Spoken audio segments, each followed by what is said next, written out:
ওমানে পুলিশ পরিচয় দিয়ে অভিনব কায়দায় ডাকাতি এবং চুরির পৃথক দুটি ঘটনায় মোট ৫ জনকে গ্রেপ্তার করেছে রয়্যাল ওমান পুলিশ।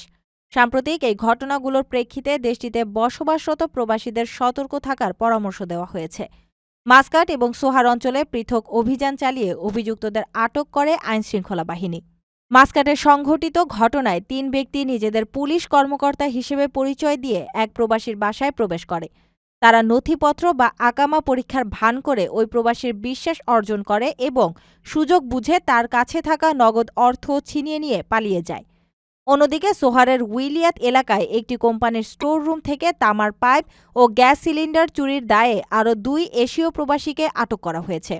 এই ধরনের অনাকাঙ্ক্ষিত ঘটনা এড়াতে প্রবাসীদের বাড়তি সতর্কতা অবলম্বন করা জরুরি।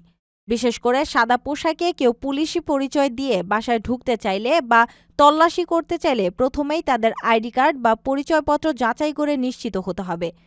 পরিচয় নিশ্চিত না হয়ে দরজা খোলা বা কাউকে ঘরে ঢুকতে দেওয়া নিরাপদ নয়। এছাড়া প্রবাসে এসে চুরির মতো অপরাধে জড়ালে কঠোর আইনি শাস্তির পাশাপাশি দেশে ফেরত পাঠানোর ঝুঁকি থাকে। গ্রেপ্তারকৃত সবার বিরুদ্ধে বর্তমানে আইনি ব্যবস্থা গ্রহণ প্রক্রিয়া চলমান রয়েছে বলে জানিয়েছে পুলিশ।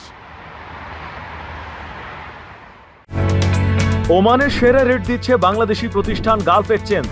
প্রিয়জনকে টাকা পাঠাতে আজই আসুন আমাদের যে কোনো ব্রাঞ্চে অথবা কল করুন স্ক্রিনে দেয়া নাম্বারে। গালফ এক্সচেঞ্জ, বাংলাদেশিদের প্রিয় এক্সচেঞ্জ।